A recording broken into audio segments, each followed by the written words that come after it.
Buenos días, buenas tardes, queridos y queridas estudiantes. Bienvenidos nuevamente acá a su canal Mundo Física Chile.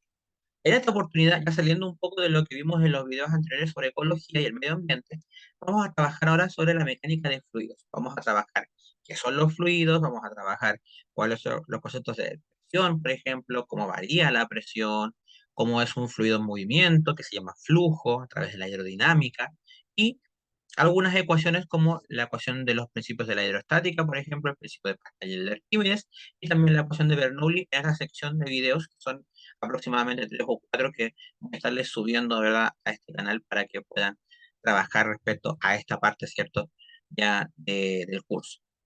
¿Ok? Ahora, la mecánica de fluidos, tenemos que, para saber lo que realmente trabaja la mecánica de fluidos, tenemos que saber lo que es un fluido. ¿Ok? Y los fluidos son generalmente cualquier sustancia líquida o gaseosa que pueda fluir libremente. Me explico. Son sustancias que tienen una fuerza intermolecular más pequeña. Significa de que la unión entre sus partículas sea lo suficientemente débil para poder moverse libremente sus partículas en un medio. En el caso, por ejemplo, de los sólidos no pueden ser fluidos porque sus partículas al estar tan juntas, su fuerza intermolecular es más grande. En el caso de los líquidos, si bien las partículas están un poco más juntas, los líquidos pueden moverse libremente en sus partículas. Si yo abro la llave, por ejemplo, del grifo, o abro la llave, ¿cierto?, de la cocina, por ejemplo, para lavar los platos, ahí tenemos que el agua sale libremente por la cañería y a través de la llave. ¿Ok? En el caso del aire, por ejemplo, el aire que nosotros respiramos, el aire fluye libremente. ¿Ok? Por lo tanto, los fluidos son cualquier sustancia que puede llegar a fluir, como les decía, libremente en el ambiente o en la naturaleza en sí. ¿Ok? Por eso que tenemos una imagen ahí del agua, ¿verdad? El tema del aire, la atmósfera en sí. Entonces, son importantes, como les decía, estudiar los líquidos y los gases. Si bien los sólidos los estudiamos en otras ramas ya de la física, acá nos vamos a centrar principalmente en líquidos, como el agua, la sangre, el aceite, que también es muy líquido, o en gases, por ejemplo, los grandes que están en la atmósfera y que ya trabajamos, ¿cierto?, en los videos anteriores. Pero como les decía, cualquier sustancia capaz de fluir libremente se considera como un fluido como tal. Los fluidos pueden estar en movimiento, como los flujos, que son estudiados por la hidrodinámica, y pueden estar en reposo, que son estudiados por la hidrostática, que es lo que vamos a trabajar también en este video. Los fluidos pueden ser, como les decía, líquidos y gases. ¿Ya? Los fluidos también poseen propiedades, ¿verdad?, en las cuales se pueden analizar cuál es el tipo de sustancia y cuáles son los efectos que pueden experimentar. En ese sentido, podemos trabajar propiedades como la densidad relativa, el peso específico y también la más importante en principio dentro de esta sección de videos es la presión hidrostática. En el caso de las tres propiedades que vamos a trabajar, coloqué una tabla, por supuesto, acá en el video para que las analicemos brevemente cada una, porque son propiedades más sencillas que tienen mucho que ver con cuál es el tipo de sustancia. De hecho, la densidad de una sustancia me dice qué sustancia es. ¿Ok? Por ejemplo, acá tenemos una tabla. Voy a mover un poquito acá abajito para que puedan ver bien. Si no, yo ahí se movió mi, mi cámara. Y tenemos, por ejemplo, la densidad, que es la primera que está ahí en la parte de arriba, ¿ya? Y la densidad principalmente es la razón que existe entre la masa de una sustancia y el volumen que ocupa. Tenemos que tener en cuenta que los fluidos se adaptan perfectamente a un recipiente que los pueda contener. Por eso que si yo tengo una botella, por ejemplo, yo puedo darle la forma a esa botella. Me explico. Entonces van a decir, ah, si yo saco el agua de la botella va a tener la forma de la botella. No, significa eso. Hagan la prueba. Coloquen agua en una botella, puede ser pequeña, estas botellas pequeñas mini que salen en el comercio, y pónganla al congelador. Si ustedes la congelan, cuando quieran, eh, perdón, y después rompen la botella, rompen lo exterior de la botella, ¿cierto? Con una tijera o con algún cortador, por ejemplo, y se van a dar cuenta de que la botella, o sea, el agua, digamos, adquirió la forma de la botella cuando se congeló. Eso significa de que el agua, por ejemplo, que también es un fluido, pueda adoptar la forma del recipiente. Yo, por ejemplo, pudiese congelar aire, digámoslo así, también el aire va a adoptar la forma de ese recipiente. ¿Ok? Por eso es que los fluidos en sí se pueden adaptar perfectamente al recipiente que los contiene. Y eso explica la densidad. La densidad esa es la cantidad de la masa de la sustancia en función del volumen que contiene a esa sustancia. Hay algunas densidades, por ejemplo, como la del agua, que son 1000 kilogramos por metro cúbico, que son la densidad más estándar, que me da también lugar a que la densidad relativa va a ser esa comparación, por ejemplo, entre la densidad de la sustancia, cualquiera sea, con la sustancia del agua, que es la sustancia más pura, digámoslo así. ¿Ok? En ese caso, como les decía, la densidad relativa tiene que ver con esa comparativa, mejor dicho, entre la densidad de cualquier sustancia y la densidad del agua. Por lo tanto, la densidad relativa es una cantidad adimensional, significa que no posee unidades de medida.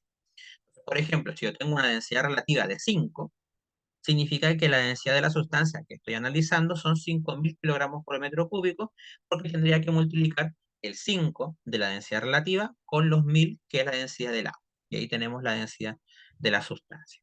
O por ejemplo, si yo quisiera sacar la densidad relativa del aceite, que son 2000 kilogramos por metro cúbico aproximadamente, 2000 dividido en 1000 serían 2. Entonces la densidad relativa aproximada del aceite sería 2. Ejemplo. Pregunta, ¿cuál sería la densidad relativa del agua? Déjenlo en los comentarios para saber realmente si entendieron el concepto de densidad relativa. ¿Ok? Y el peso específico está muy relacionado con el tema de la densidad. Si bien la densidad, como dije, es la razón entre la masa y el volumen, el peso específico es la relación entre el peso que experimenta la sustancia, la masa por la gravedad de la sustancia, perdón, y el volumen del recipiente que lo contiene. Más específico, si sabemos que la masa y el volumen, ¿verdad? De la expresión que tenemos ahí es el mismo cociente de la densidad, yo puedo calcular el peso específico simplemente multiplicando la densidad de la sustancia por la aceleración de gravedad que está experimentando, ¿verdad?, la sustancia. Por ejemplo, si yo quiero utilizar un G igual a 10 acá en la Tierra y digo que el peso específico del agua es 10.000 newton por metro cúbico, ¿cuál sería el peso específico del agua en la Luna? ¿Ya? Ahí cambiaría porque la aceleración de gravedad de la Luna es un quinto o un sexto aproximadamente de la Tierra. Entonces, el peso específico del agua en la Luna cambiaría. Por eso es que no en todos los planetas el agua en estado líquido puede ser encontrado fácilmente. Y el agua, por ejemplo, en estado líquido, si yo voy a Marte, ¿verdad? Lo voy a encontrar generalmente más acercado hacia las capas más inferiores. Por eso es que no han encontrado agua tan fácil en Marte o también, por ejemplo, en la Luna. ¿Ok? El peso específico, como les decía, entonces, es esta razón entre el peso que experimenta la sustancia y el volumen que está ocupando esta sustancia en un recipiente. Obviamente, la forma del recipiente también la está adoptando. Puede cambiar el volumen, ¿cierto? Y también la forma del recipiente, y aún así la densidad se puede mantener constante. ¿Ok? Entonces tenemos la densidad relativa y el peso específico, que son tres propiedades principales relacionadas al tema de los fluidos. Ahora, ya al principio le dije que la hidrostática es el estudio de los fluidos que se encuentran en reposo.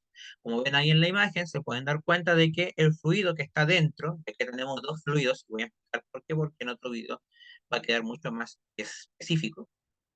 Tenemos un cilindro de la misma composición, ¿verdad?, que tenemos en, digamos, en el fluido en sí, ¿ok? Por ejemplo, un cilindro de agua, ejemplo, ¿ok? No significa que existan los cilindros de agua, ¿ok? Pero es para explicarle que un fluido se mantiene en reposo sin acción de fuerzas externas que sean aplicadas. Por ejemplo, si yo tengo una botella y yo esa botella la estoy moviendo, le estoy aplicando una fuerza externa a la botella, lo que va a permitir que el fluido se esté moviendo dentro de la botella, dentro del recipiente. ¿Ok? Entonces, en este caso, los fluidos van a estar en reposo cuando no hay ninguna fuerza externa que se esté aplicando, en este caso, al fluido. Por eso que acá podemos tener un recipiente dentro del recipiente que está hecho de la misma sustancia, obviamente, del fluido que está contenido en su interior. En este caso, el fluido más específico que nosotros podemos utilizar siempre es el agua, que tiene una densidad, como ya dije, de 1000 kilogramos por metro cúbico. Entonces ahí tenemos que la hidrostática es el estudio de estos fluidos que están en reposo. Ahora, si bien no puede actuar ninguna fuerza externa a los fluidos, las fuerzas externas actúan sobre la botella, ¿ok? Y en parte se transmite hacia adentro del fluido, hay dos fuerzas que son aplicadas al fluido que está dentro del recipiente.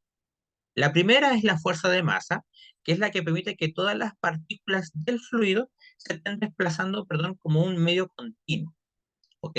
Eso significa de que si yo tengo ese fluido, déjenme buscar un poquito una botella. Ah, sí, no está preparado, pero ahí. Acá tenemos una botella, ¿ya? Y esta botella, ¿cierto? Tiene agua en su interior, ¿ok? Esta agua, ¿ya? Para que pueda moverse todo como un conjunto, ¿cierto? Se fijan ahí que el agua se está moviendo toda como un conjunto, ¿ya? No se mueve partícula por partícula. Eso significa de que todas las partículas del mismo fluido se están moviendo como un medio continuo, significa todas al mismo tiempo. Y lo que permite que el fluido o las partículas del fluido se muevan todas juntas es debido a la fuerza de masa. Obviamente, esta fuerza de masa actúa principalmente cuando el fluido está en movimiento, ¿ok? Que es cuando hablamos de los flujos, específicamente, que también en videos posteriores vamos a trabajar. Y la otra es la fuerza superficial, es la que actúa, ¿cierto? Específicamente, ¿ya? Sobre el fluido mismo y que permite que se pueda adaptar. Cuando dije que los fluidos se adaptan perfectamente al recipiente que los contiene, es respecto a esta fuerza superficial. Ahora, eso no significa que podamos aplicar fuerza superficial sobre los sólidos. Sí, se aplica, que es la fuerza que ustedes aplican tradicionalmente.